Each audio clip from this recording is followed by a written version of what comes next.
Lalita and the Song of the World. One quiet evening, Lalita sat by a river, her heart heavy with questions she couldn't answer. She had seen many things in her life, acts of kindness that filled her with hope, and moments of cruelty that left her feeling lost. She thought of the haunting melodies of a violin and the devastating echoes of war, and whispered to the night, "Why does the world hold both beauty and pain?" The wind stirred around her, carrying a gentle voice. "If you wish to understand, Lalita, come with me. I will show you." Lalita looked up and saw a figure standing before her, a mysterious guide, with eyes as deep as the ocean. "Who are you?" she asked. "I am the Song of the World," the guide said. "Come, and I will help you see." The guide led Lalita to a quiet village, where the soft strains of a violin filled the air. A young girl sat in the center of a square, playing her instrument with such passion that tears streamed down her face. The music was haunting and beautiful, weaving sorrow and joy together in a way that touched every soul who heard it.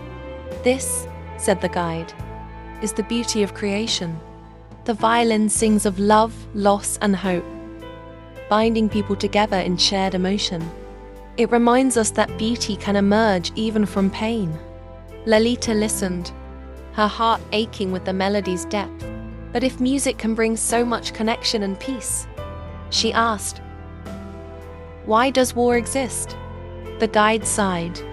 "Come with me, and I will show you the other side." The guide took Lalita to a barren field, where the echoes of war hung heavy in the air. Broken swords lay scattered on the ground, and the land seemed to weep with the pain of those who had fought there. "War arises when people forget their connection," the guide said. "It comes from fear, greed, and the belief that one must destroy to protect. It is the silence where the violin's melody has been lost." Lalita knelt on the ground, tears in her eyes. "Why must people suffer like this? Can't the world live in harmony?" The guide looked at her with sadness. "The world is not perfect, Lalita. It holds both light and shadow, creation and destruction. But within each person lies the choice to listen for the melody of the violin, or to let the silence of war take hold." Lalita stood and looked at the battlefield, then back at the memory of the violin's song. "How can I help the world choose the melody over the silence?" she asked. The guide smiled. "By playing your part in the song, every act of kindness, every moment of connection, every word spoken with love is a note in the melody. When enough people choose to create rather than destroy, the song grows louder, drowning out the silence of war."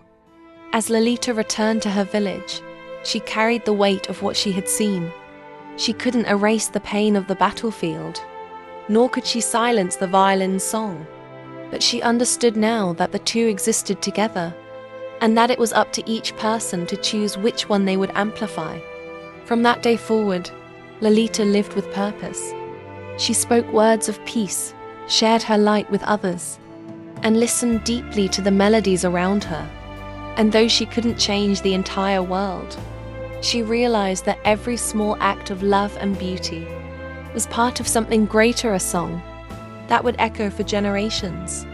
The world holds violins and war because it is both fragile and vast, filled with the potential for harmony and discord. The question is not why they exist, but how we choose to respond to them. Lalita chose to play her part in the melody of love, and in doing so, she reminded others to do the same. Good night, and may Lalita's story inspire you to be a part of the world's most beautiful song.